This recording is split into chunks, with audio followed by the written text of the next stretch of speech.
Hello students. इससे पहले वाले क्लास में हमने देखा था कि फर्स्ट लॉ ऑफ थर्मोडायनेमिक्स पे क्वेश्चन कैसे आते हैं। आज हम लोग स्टार्ट करेंगे एंथैल्पी और एंथैल्पी में चेंज कैलकुलेट करेंगे। तो सबसे पहले हेडिंग लिखते हैं एंथैल्पी। इसका सिंबल होता है कैपिटल एच। एंथैल्पी को कैसे डिफाइन करते हैं? तो एच इजकल टू होता है you plus PV. Means internal energy you plus pressure into volume को क्या बोलेंगे? Internal energy plus pressure into volume का जो वैल्यू आता है उसको बोलते हैं एंथैल्पी। अब यहाँ से देखा जाए तो एंथैल्पी का एग्जैक्ट वैल्यू कैलकुलेट नहीं कर सकते हैं, क्योंकि इंटरनल एनर्जी आ रहा है, एच के टर्म में क्या आ रहा है, इंटरनल एनर्जी यू, और यू का एग्जैक्ट वैल्यू हम कैलकुलेट नहीं कर सकते हैं। डेट्स वाई एंथैल्पी का भी एग्जैक्ट वैल्यू कैलकुलेट नहीं किया जा सकता। तो हम क्या निकालेंगे? एंथैल्पी में चेंज निकालेंगे। समझे? एंथैल्पी में चेंज। उससे पहले हम बात कर लेते हैं कि एंथैल्पी एक स्टेट फंक्शन है। इसको पहले भी हम लोग देख चुके हैं कि एंथैल्पी क्या स्टेट फंक्शन है और यह कैसा प्रॉपर्टी है, एक्सटेंसिव प्रॉपर्टी। अगर हम बात करते हैं रियल गैस के लिए तो लिख सकते हैं फॉर रियल गैस एच किसका फंक्शन होगा? देखो, इंटरनल एनर्जी किसका फंक्शन होता है? Temperature, pressure, volume. और यहाँ पे प्रेशर और वॉल्यूम का टर्म यहाँ पे दिया है, तो लिख सकते हैं H is function of temperature, pressure, या फिर लिख सकते हैं function of temperature and volume. क्योंकि प्रेशर और वॉल्यूम एक दूसरे से क्या है, प्रेशर और वॉल्यूम एक दूसरे से क्या है, रिलेटेड है। तो अब अगर अपने को चेंज निकालना हो, एंथैल्पी में चेंज, तो एंथैल्पी में चेंज कैसे लिखेंगे?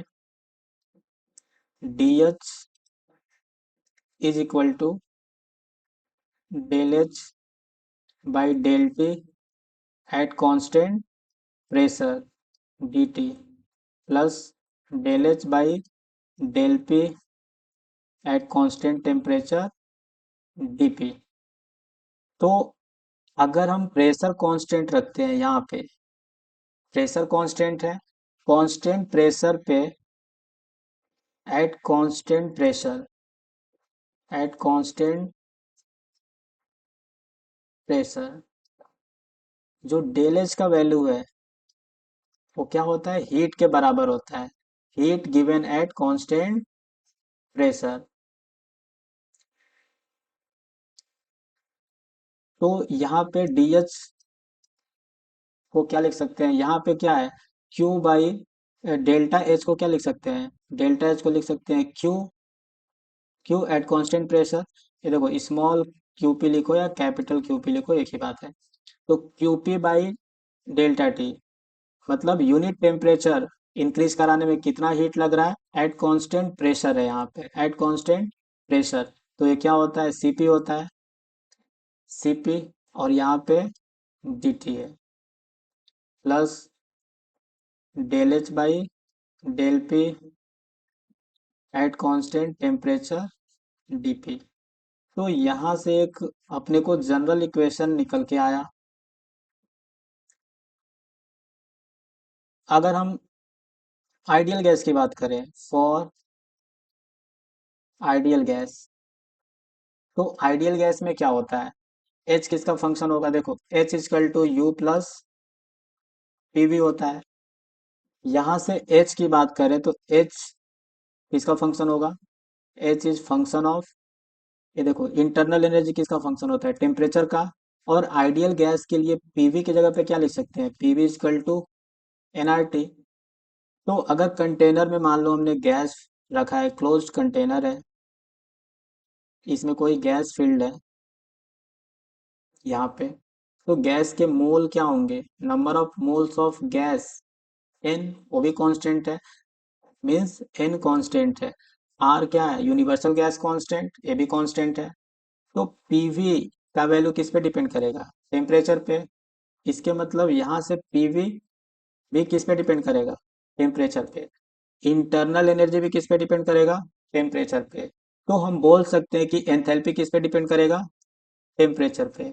Means enthalpy is function of temperature only. H is function of temperature only. किसके लिए, आइडियल गैस के लिए। तो यहाँ पे देखो, केवल अगर टेम्परेचर का फंक्शन है तो आइडियल गैस के लिए बात करें, इसको इक्वेशन वन बोल देते हैं, इक्वेशन वन। तो from equation one, from equation one क्या मिलेगा, अगर आइडियल गैस की बात करें तो यहाँ पे सेकेंड वाले टर्म में देखो टेम्परेचर क्या है, कांस्टेंट। कांस्टेंट टेम्परेचर पे एंथैल्पी में कोई चेंज नहीं आएगा, डेल्टा एच क्या होगा, जीरो। तो क्या लिख सकते हैं, एट कांस्टेंट टेम्परेचर, टेम्परेचर ही कांस्टेंट है, तो डेल्टा एच क्या होगा, जीरो। तो delta H by delta P भी क्या होगा, कांस्टेंट टेम्परेचर पे जीरो, क्योंकि अपना यही जीरो हो गया है, डेल्टा एच ही जीरो है। तो सेकेंड टर्म जीरो होगा। तो क्या लिख सकते हैं, D H is equal to C P D T. ये कितने मोल के लिए है, फॉर वन मोल। ये किसके लिए है, फॉर वन मोल। अगर एन मोल के लिए बात करें तो डी एच इजकल टू क्या होगा, N C P D T. यहाँ पे देखो आइडियल गैस के लिए हमने कोई भी प्रोसेस नहीं बोला है, valid for every process, valid for any process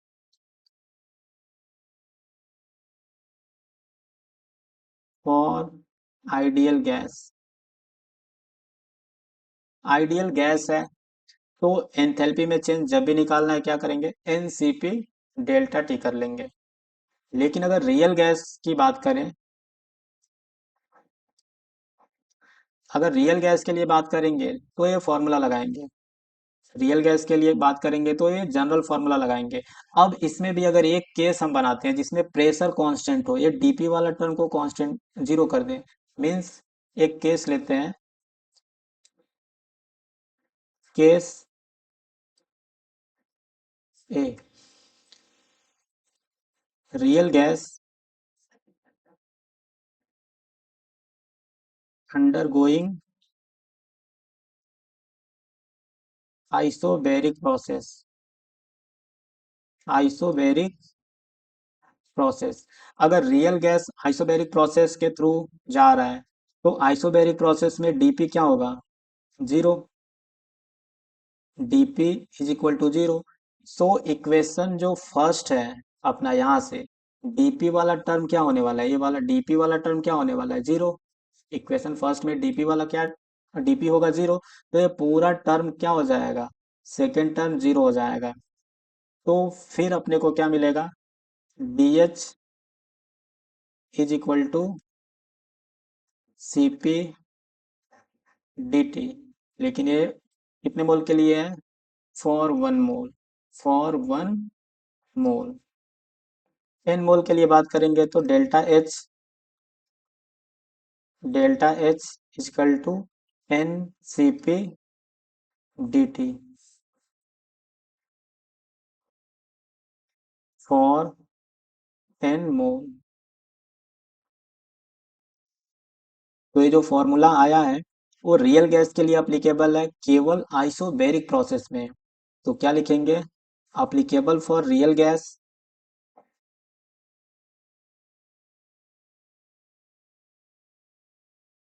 applicable for real gas only in the case of isobaric process, isobaric process. अगर कोई और प्रोसेस दिया हो, अदरवाइज हम क्या यूज करेंगे, use D H is equal to C P D T plus del H by del P at constant temperature dp। अगर isobaric process नहीं है और गैस अपना कैसा है, गैस अपना कैसा है, रियल, तो इस फॉर्मूले को यूज करना पड़ेगा। आइसोबैरिक प्रोसेस है तो फायदा ये हो गया कि डीपी क्या हो गया, जीरो। ये टर्म ही जीरो हो गया, पूरा टर्म, सेकेंड वाला टर्म ही जीरो हो गया। तो आइडियल गैस में जैसे कैलकुलेट करते हैं डेल्टा एच एनसीपीडीटी, वैसे कैलकुलेट कर लेंगे। लेकिन अगर आइसोबैरिक प्रोसेस नहीं हुआ, फिर हम इस जनरल फॉर्मूले को ही अप्लाई करेंगे एंथैल्पी में चेंज बताने के लिए। और जनरली क्वेश्चन रियल गैस पे नहीं आता है, आइडियल गैस पे ही पूछा जाता है। तो एंथैल्पी में चेंज जब भी बताना हो, 99% केस में N C P D T use करके बता सकते हैं। इसके अलावा देखो, अगर अपने को दिया हो कि डेल्टा एच और डेल्टा यू में रिलेशन बताओ, relation between delta H and delta you, delta H और डेल्टा यू में रिलेशन पूछे तो हमें पता है, सिंस एच इजकल टू क्या होता है, यू प्लस पी वी। तो चेंज निकालेंगे, डेल्टा एच इजकल टू आएगा delta U plus delta P we. अगर अपने को देखो, if pressure volume of state one and state two is given, pressure volume जो डेटा है, pressure volume data of state one and state two is given, तो हम क्या कर सकते हैं, चेंज निकाल सकते हैं गिवन। तो जो चेंज होगा, delta H is equal to delta U plus ये क्या करेंगे, P two V two minus P one V one, ऐसे हम डेल्टा एच और डेल्टा यू में रिलेशन बता देंगे। अगर अपने को बोल दे कि गैस कैसा है, आइडियल है, तो क्या होगा, इफ, इसमें भी केस वन ले लेते हैं, इफ गैसेस आर आइडियल। अगर गैस आइडियल होगा तो क्या करेंगे, delta H is equal to delta U plus delta P V. ये तो हम जानते हैं, ये चेंज लिखने के लिए। और हमें पता है since P V is equal to क्या होता है, N R T, ideal gas equation है, आइडियल गैस इक्वेशन। तो आइडियल गैस इक्वेशन सिर्फ आइडियल गैस के लिए लगता है। तो यहाँ से हम लिख सकते हैं delta H is equal to delta U plus delta PV की जगह पे क्या रखेंगे, एन आर टी। और अगर कंटेनर में आइडियल गैस फिल्ड है, तो मोल क्या होगा, कांस्टेंट। आर क्या होगा, कांस्टेंट, आर तो कांस्टेंट है ही। तो यहाँ से delta H is equal to delta U plus N R delta T आ जाएगा। एक केस लेते हैं जिसमें रिएक्शन होगा या फेज चेंज होगा। If chemical reaction is given और फेज चेंज अकर, मान लो फेज चेंज हो रहा है, जैसे सॉलिड लिक्विड में जा रहा है या सॉलिड गैस में जा रहा है, लिक्विड गैस में जा रहा है, या कोई केमिकल रिएक्शन हो रहा है, तो वहां पे क्या करेंगे, enthalpy change, delta H equal to delta U plus delta N R delta क्या लिखेंगे यहाँ पे, डेल्टा पी भी लिखेंगे। अब देखो यहाँ पे एक कंटेनर कंटेनर है, इसमें कोई क्लोज कंटेनर है, इसमें रिएक्टेंट अपने को दिए रहेंगे। जैसे मान लो इसके अंदर क्या फील्ड है, ऐसे ले लेते हैं कि इसमें नाइट्रोजन है और हाइड्रोजन है, आपस में रिएक्शन करके क्या बनाएंगे, अमोनिया। तो ये सब गैसियस स्टेट में है, हाइड्रोजन भी गैसियस स्टेट में है, नाइट्रोजन भी क्या है, गैसियस स्टेट में है। रिएक्शन ऐसे हो रहा है। तो अगर कोई रिएक्शन दिया हो तो उसके लिए क्या करेंगे, एंथैल्पी और डेल्टा यू में रिलेशन स्टेब्लिश करना है। तो यहाँ देखो, delta H is equal to delta U plus PV की जगह पे क्या लिख सकते हैं, N R T. Delta H is equal to delta U plus, यहाँ से देखो अगर रिएक्शन होगा तो मोल चेंज होगा, मोल चेंज होगा। अगर फेज, कोई रिएक्शन होता है वो कांस्टेंट टेम्परेचर पे होगा। अगर फेज चेंज होता है, जैसे H2O लिक्विड से किस में जा रहा है, H2O गैस, तो यहाँ पे टेम्परेचर फिक्स होता है। जो लिक्विड है गैस में जा रहा है कितने टेम्परेचर पे, 100 डिग्री सेल्सियस पे। तो यहाँ पे टेम्परेचर फिक्स रहेगा। अगर कोई लिक्विड गैस में जा रहा है तो जब तक पूरा लिक्विड गैस में ना कन्वर्ट हो जाए टेम्परेचर बढ़ने वाला नहीं है। अगर पानी है वेपराइज हो रहा है तो 100 डिग्री सेल्सियस पे क्या बनाएगा, वेपर। तो जब तक पूरा का पूरा पानी 100 डिग्री सेल्सियस पे वेपर में नहीं कन्वर्ट हो जाता तब तक उसका टेम्परेचर नहीं बढ़ता है। ऐसे ही मान लो कोई आइस है, आइस क्या हो रहा है, मेल्ट हो रहा है। तो आइस का मेल्टिंग पॉइंट कितना है, 0 डिग्री सेल्सियस। तो जब तक पूरा आइस लिक्विड के फॉर्म में मेल्ट ना हो जाए उसका टेम्परेचर नहीं बढ़ता है। तो फेज चेंज क्या होता है, कांस्टेंट टेम्परेचर पे होता है। और यहाँ पे आर भी कांस्टेंट है, आर कांस्टेंट है, टी कांस्टेंट है। तो कांस्टेंट को बाहर ले लेंगे, आर टी। तो यहाँ से क्या आएगा, डेल्टा एन, और इसके लिए एक सिंबल यूज कर लेते हैं जी, डेल्टा एन जी। तो यहाँ से अपने को मिला delta H is equal to delta U plus delta N G R T. और यहाँ से देखना कि डेल्टा एन जी है क्या, डेल्टा एन जी इसको बोलते हैं sum of stoichiometric coefficient,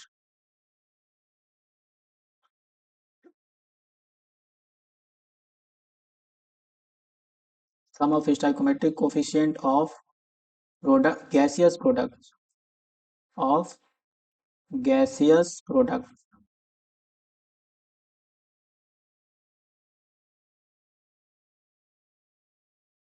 minus sum of stoichiometric coefficient, sum of stoichiometric coefficient of gaseous reactant, gaseous reactant. इसका मतलब क्या है, देखो यहाँ पे जो कोई भी केमिकल रिएक्शन दिया रहेगा, जैसे यहाँ पे अपना दिया है ये रिएक्शन, इसके लिए डेल्टा एनर्जी निकालना है तो क्या करेंगे, डेल्टा एनर्जी निकालना है तो इसमें सिंपली अपने को देखना है कि प्रोडक्ट में कितने गैसियस मोल, गैसियस प्रोडक्ट हैं। तो यहाँ से अगर इसका डेल्टा एनर्जी निकालना है तो क्या करेंगे, प्रोडक्ट में कितने गैसियस मोल हैं, गैसियस प्रोडक्ट या गैसियस मोल हमें बताना है। तो यहाँ देखो अमोनिया है, गैसियस प्रोडक्ट है, इसका स्टाइकोमेट्रिक कितना है, 2। तो प्रोडक्ट का स्टाइकोमेट्रिक कितना है, 2, माइनस रिएक्टेंट में गैसियस रिएक्टेंट कितने हैं, हाइड्रोजन भी गैसियस है, N2 भी गैसियस है। तो हाइड्रोजन का स्टाइकोमेट्रिक कितना है, 3, और नाइट्रोजन का स्टाइकोमेट्रिक कितना है, 1। तो जो गैसियस रिएक्टेंट है उनका स्टोइकोमेट्री का सम, मतलब 3 + 1 का सम कितना होगा, 4। 3 + 1 का सम कितना होगा, 4। तो 4 को सब्ट्रैक्ट कर लेंगे। प्रोडक्ट का जो स्टोइकोमेट्री है, गैसियस प्रोडक्ट के स्टोइकोमेट्रिक के सम में से रिएक्टेंट के स्टोइकोमेट्रिक का जो सम है उसको सब्ट्रैक्ट कर लेते हैं। तो यहाँ पे क्या आएगा, -2। अगर ये अपना H2O लिक्विड जा रहा है H2O गैस में, यहाँ पे डेल्टा एनर्जी निकालना है तो गैसियस प्रोडक्ट का स्टोइकोमेट्री अपने को देखना है। तो H2O गैस है, इसका स्टोइकोमेट्री कितना है, 1। तो 1 माइनस रिएक्टेंट का स्टाइकोमेट्रिक कितना है जो गैसियस है। यहाँ पे तो H2O क्या है, लिक्विड। तो गैसियस तो है नहीं, इसमें प्रोडक्ट साइड में रिएक्टेंट साइड में कोई गैसियस रिएक्टेंट नहीं है, तो वहां पे स्टाइकोमेट्रिक क्या होगा, 0। तो डेल्टा एन जी क्या आया, 1। अगर मैं बोलूँ एक एग्जांपल देके कि फाइंड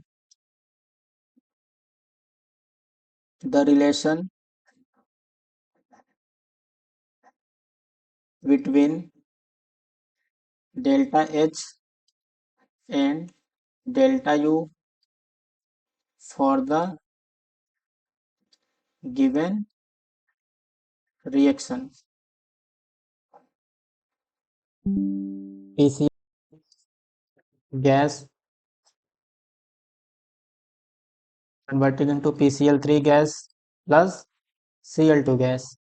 तो यहाँ से डेल्टा एच और डेल्टा यू में रिलेशन क्या होगा, रिएक्शन है, तो डेल्टा एच और डेल्टा यू में रिलेशन पता है, डेल्टा एच इजकल टू क्या होता है, delta U plus delta N G R T. अब देखो delta H is equal to delta U plus delta N G निकालना है। डेल्टा एन जी क्या है, गैसियस जो प्रोडक्ट है उनका स्टाइकोमेट्रिक का सम। तो गैसियस प्रोडक्ट ए भी है और ए भी है, तो इसका स्टाइकोमेट्रिक यहाँ पे 1 है और इसका स्टाइकोमेट्रिक 1।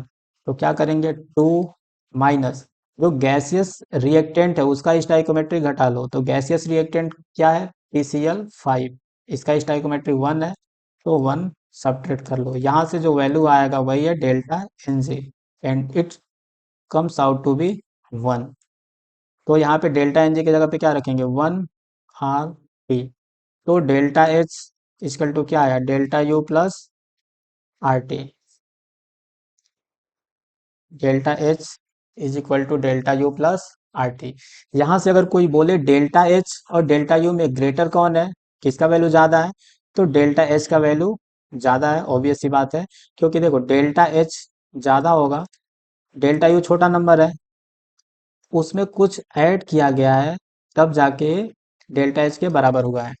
तो डेल्टा एच कब ज़्यादा होगा, जब प्रोडक्ट में ज़्यादा गैसियस मोल बनेंगे, इसके मतलब delta H is greater than delta U कब होगा, when product has more gaseous component. या फिर ऐसे बोल दो, प्रोडक्ट का स्टाइकोमेट्रिक का सम ज्यादा होगा, प्रोडक्ट साइड में ज्यादा गैसियस प्रोडक्ट बनेंगे।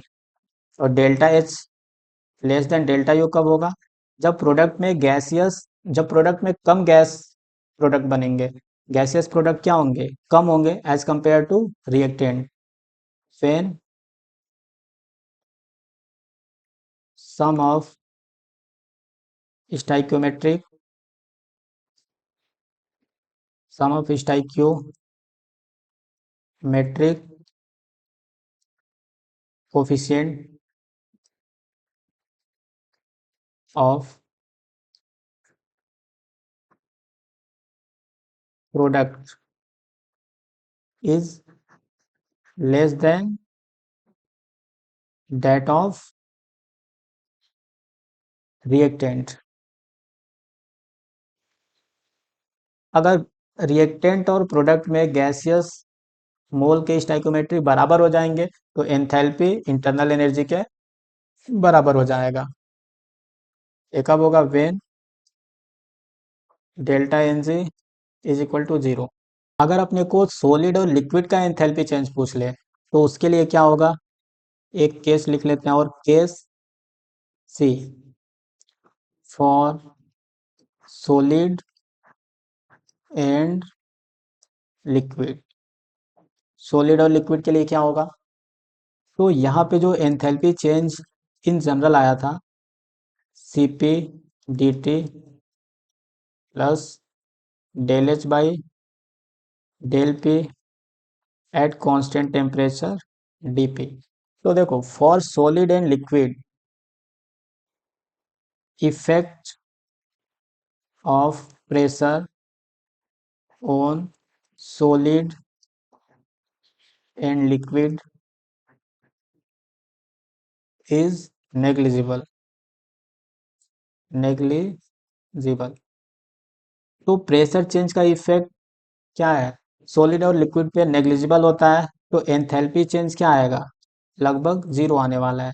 Means del H by del P at constant temperature, ये क्या आने वाला है, जीरो। तो हम लिख सकते हैं D H is equal to C P D T.